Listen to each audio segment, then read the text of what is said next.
Bonjour à tous et à toutes. D'habitude je vous parle vidéo, aujourd'hui on va parler un peu photographie. Je fais ça quand même de temps en temps et c'est quelque chose que j'aime bien faire. Dernièrement, je suis avec ma copine en Espagne, machin, donc on peut faire quand même des petites photos sympas, notamment avec des palmiers, avec des fleurs, bref, on a un chouette environnement. Du coup j'aimerais vous donner quelques tips, que ce soit pour faire des photos avec votre smartphone ou avec un appareil photo. Aussi des informations sur comment gérer la post-production, donc on va passer un peu sur différents éléments. C'est full freestyle, comme j'expliquerai à un pote par exemple. Je vais essayer de vulgariser un maximum, mais je donnerai quand même des petits termes punaise, techniques de temps en temps pour que, un, vous puissiez chercher plus loin sur internet si ça vous intéresse, et deux, pour que ceux qui s'y connaissent déjà puissent s'y retrouver aussi un peu et pouvoir approfondir un petit peu plus, quoi. Donc, on se retrouve sur mon MacBook. Ici, j'ai évidemment Lightroom, le grand classico del Madrido. Du coup, pour faire les photos que vous venez de voir dans l'intro, je vais vous montrer un petit peu. Une première chose sur celle-ci, c'était dans les premières qu'on a faites. En fait, c'est un restaurant qui s'appelle El Rebate, qui est donc en Espagne du côté de Murcie. Et ils ont un petit espace vraiment mignon, c'est un ancien village qui a été restauré, etc. Donc des petits palmiers, il y a une ancienne église que vous allez voir après. Juste avant de manger, du coup, on est passé par cette entrée-là. Je me suis dit, il y a grave du potentiel niveau photo. Mais en arrivant sur place, en vrai, avec les caméras en main, etc., j'ai eu un peu du mal à démarrer. Genre, j'ai essayé un truc, j'ai essayé un deuxième, ça allait pas trop, c'était pas terrible. C'est normal si dès le départ vous avez pas trop d'inspiration, faut essayer, tenter des trucs. En tentant quelques petits trucs, vous allez tomber sur quelque chose qui vous intéresse. Et peut-être que les premières photos du shooting seront pas incroyables, mais celles qui suivront seront un peu mieux et jusqu'à trouver peut-être carrément la meilleure photo que vous ayez jamais fait, qui sait. Donc faut pas avoir peur de ce manque d'inspiration, c'est normal. Ici du coup, le début du shooting, on a utilisé l'ombre du palmier, enfin l'ombre des feuilles de palmier sur le visage de ma copine, et donc ça fait tous les petits traits, machin. J'ai essayé d'avoir vraiment son œil entre, entre les morceaux d'ombre, vraiment dans la lueur du soleil, quoi. Celle-ci, voilà, elle est pas vraiment parfaitement sur l'œil, donc ouais, l'œil est éclairé, mais c'est pas aussi visible. Bah, je trouve cette photo du coup un peu moins réussie, même si elle est quand même chouette. Niveau shooting, ce qu'il faut surtout retenir pour la photographie de portrait, c'est de photographier avec une longue focale. C'est-à-dire, ici vous voyez dans les informations, il est marqué 35 mm. Sur le GH4 que j'ai ici, ça équivaut à du 70 mm. C'est un peu bizarre, mais c'est par rapport au crop factor. J'en ai déjà parlé dans une ancienne vidéo. Allez checker parce que c'est un sujet quand même intéressant et important. Mais donc c'est un équivalent 70. En général, pour le portrait, on va dire entre 50 mm et 200, franchement, c'est une marge assez grande. Du coup, sur les smartphones, vous voyez souvent x1, x2, x3, x4 au niveau des zooms. En vrai, plus vous êtes zoomé, plus vous allez avoir, on dit, de compression avec le fond. Vous voyez ici, avec l'espèce de montagne derrière, les voitures, si j'étais avec un grand angle, ça aurait été beaucoup moins intéressant. Donc sur votre smartphone, vous allez essayer d'utiliser le x2, le x3, etc. plus que le x1. Par exemple, sur l'iPhone 12 Pro, le x1 c'est un 24 mm et le x2 c'est donc un 50 mm. Quand vous utilisez le mode portrait sur votre téléphone, c'est ça qui se passe aussi, c'est pour ça que c'est zoomé, c'est parce que c'est important d'avoir cette compression. Vous voyez qu'avec un grand angle c'est vraiment immonde et c'est presque, je sais pas, assez déformé quoi, on dirait pour faire des blagues comme les anciennes vidéos de Cyprien ou que sais-je. Par contre, une fois que tu passes sur des focales un peu plus grandes, là c'est quand même vachement plus flatteur et vachement plus beau quoi. Sur cette photo, je vais vous montrer donc avec ce bouton-ci l'avant-après. Il y a vraiment pas grand-chose a priori qui ont changé. En fait, je voulais retrouver un effet vintage old school, comme mon père avec son vieux Nikon, Canon, je sais plus lequel il avait, un Nikon je crois. Je vais aller vers des couleurs et des teintes de peau un peu plus orangées quand même, moins rougeâtres. Ça se voit très légèrement. Vous voyez ici dans les réglages d'étalonnage, à vous de chipoter, il n'y a pas de bon ou de mauvais. Franchement, vous essayez un petit peu les sliders, vous allez un peu à gauche, un peu à droite. Et quand vous tombez sur quelque chose qui vous plaît, vous gardez, et comme ça vous pouvez évoluer dans votre workflow. Mais donc j'ai ramené un peu plus de vert, notamment dans les ombres. Et puis les teintes de peau sont un peu plus orangées, comme j'ai dit, plutôt que rougeâtres sur la photo originale. Alors vous voyez, évidemment, j'ai rajouté beaucoup de grains pour avoir le côté à l'ancienne que je cherchais. Le vert a été un peu changé, donc il est un peu plus jaunâtre, ce que je trouve plus agréable.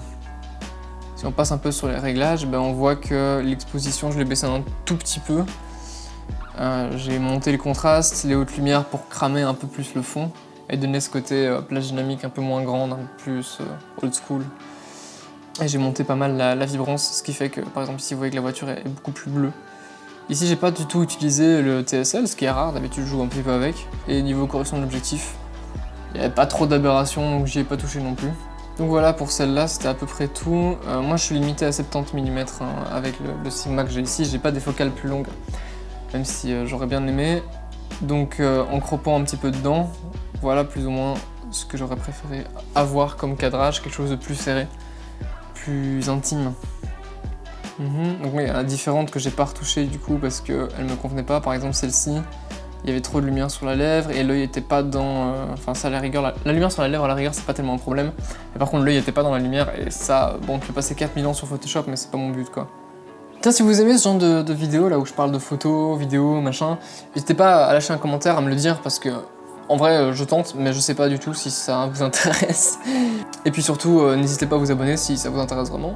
Parce que voilà, s'il y a de l'intérêt, moi je continue aussi, tu vois. Pour les photos palmiers, c'est à peu près tout. Maintenant, on va passer sur la suivante. Alors, dans l'endroit, il y avait des escaliers qui montaient vers une église. Et là, sur le côté, il y avait du coup des fleurs blanches qui étaient super mignonnes. Et avant de descendre vers ces fleurs blanches, je me suis dit quand même, tiens, je vais essayer de faire une photo style grande plage dynamique avec les palmiers dans le fond. Et en vrai, j'ai pas du tout aimé la photo. J'ai eu du mal à la retravailler. Je vais essayer de vous montrer, genre... J'ai vraiment une grande plage dynamique, vous voyez que j'ai tout le ciel et les palmiers derrière qui sont enregistrés. Mais j'étais pas content du résultat en essayant de jouer sur toute la plage, donc en ayant et les hautes lumières et les ombres, c'était trop plat. Et je me suis dit, qu'est-ce qui se passe si je crame le fond en fait? Cramer, c'est-à-dire que c'est complètement blanc. C'est-à-dire qu'il n'y a plus de données. Si tu sors ça en JPEG, tu sais rien tirer, c'est du blanc quoi. Je suis plutôt très satisfait en fait du résultat, particulièrement de celle-ci. Je la trouve très cool parce qu'elle a une pose un peu dynamique aussi, qui n'était pas du tout prévue, elle mettait juste sa main dans les cheveux. Mais je la trouve vraiment particulièrement chouette, surtout le cadrage qui est aussi très aéré. Même peut-être trop, mais je sais pas, j'aime bien. Je trouve ça satisfaisant d'avoir beaucoup d'espace au-dessus. Est-ce qu'il y a eu des grosses modifs sur celle-ci? Comme je vous dis, voilà, l'exposition par rapport à l'original, il n'y a rien à voir. Hein. J'ai mis beaucoup plus de température, enfin je veux dire, je suis autour des 6900. À la base, j'étais beaucoup plus bas, d'office, ouais, 5000 quelque chose. Je suis allé vers quelque chose d'un peu plus vibrant et saturé, et puis j'ai joué beaucoup ici avec le TSL. Voilà, je joue un petit peu sur elle, et si j'active et je désactive, vous allez voir la différence, c'est quand même assez différent au niveau des teintes et de la luminance aussi. Donc voilà, ici, sur le rendu final, la peau est plus orangée, plus bronzée comme ça, et le fond, c'est un vert un peu plus riche, alors que sans ça, il est un peu plus lumineux aussi, je pense que j'ai dû baisser la luminance. Ouais, voilà, j'ai baissé la luminance du vert pour le rendre un peu moins imposant et mettre le personnage plus en avant. Mais j'ai mis plus de saturation sur le vert pour le rendre un peu plus pétant, hein, un peu plus joli simplement. Voilà, c'est un shift très léger, mais il fait quand même une belle différence. Notamment, je vois dans les fleurs, il y avait beaucoup de bleu. J'ai essayé vraiment de le limiter avec la saturation en baissant le bleu un maximum. La différence avec l'original est quand même assez folle. C'est pour ça que c'est intéressant de shoot en RAW, c'est que tu peux aller vraiment loin dans les modifications sans perdre trop en qualité quoi. Donc là c'est dans les fleurs blanches qui étaient un peu plus bas. Je lui ai dit simplement de se coller et comme les escaliers descendaient avec cette longue, je sais pas comment on pourrait dire, cette longue haie comme ça de fleurs, je me suis dit je vais mettre un petit peu plus haut. Et je vais essayer de mettre des fleurs en premier plan, complètement flou avec la profondeur de champ, histoire d'avoir du vert, du blanc et des teintes de peau. Et du coup, j'ai vraiment deux couleurs principales, c'est le vert et l'orange. Il y avait le chouchou bleu, je l'ai complètement désaturé. Donc sur la droite, vous voyez que le bleu, je l'ai mis vraiment très très bas, parce que je voulais pas que ça prenne trop de place avec une couleur supplémentaire. Donc j'ai préféré le désaturer complètement. La température était trop basse, donc je vais donner un côté plus chaleureux. Et ça donne aussi des meilleurs teintes de peau hein, quand on met un peu plus chaud. L'exposition, j'ai dû la remonter un petit peu, rajouter du contraste, ramener un petit peu les ombres pour les cheveux notamment. C'est quand même une grosse différence, hein, avoir des bons teintes de peau.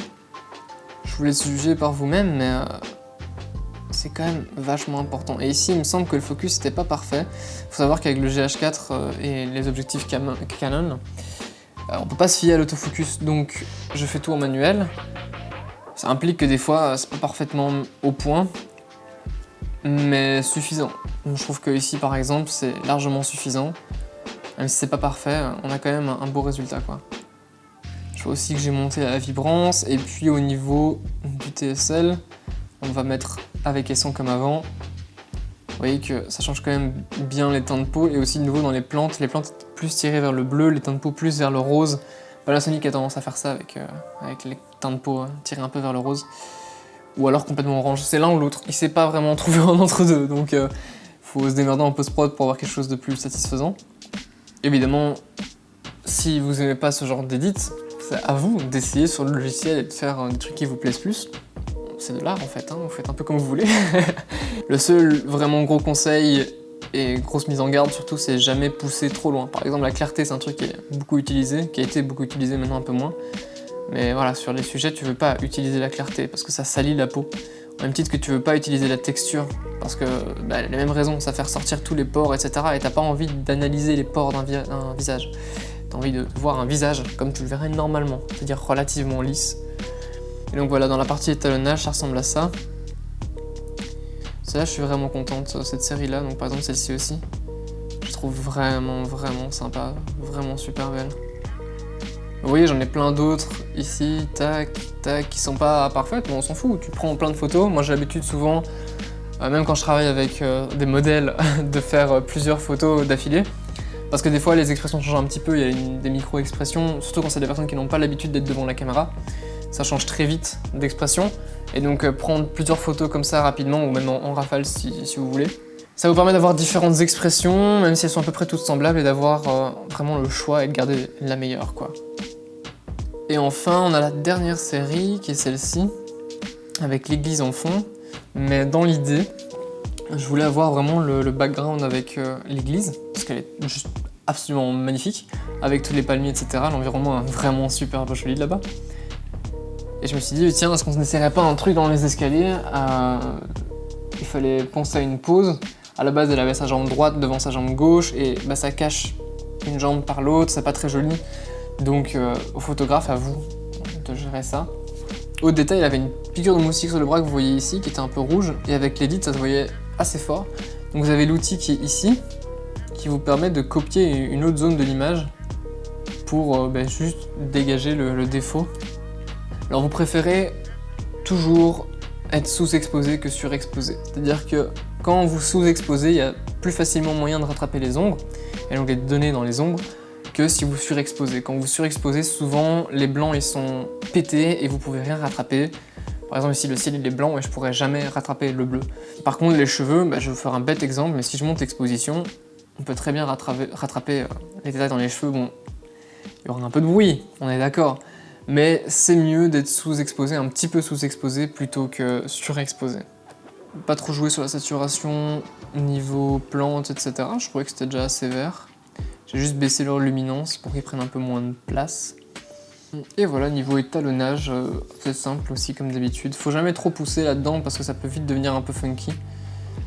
Voilà, si je mets à fond, ça donne des choix de couleurs intéressants, mais voilà, les teints de peau, je les trouve moins satisfaisants ici. Et dans l'autre sens, pareil, c'est un peu trop à mon goût.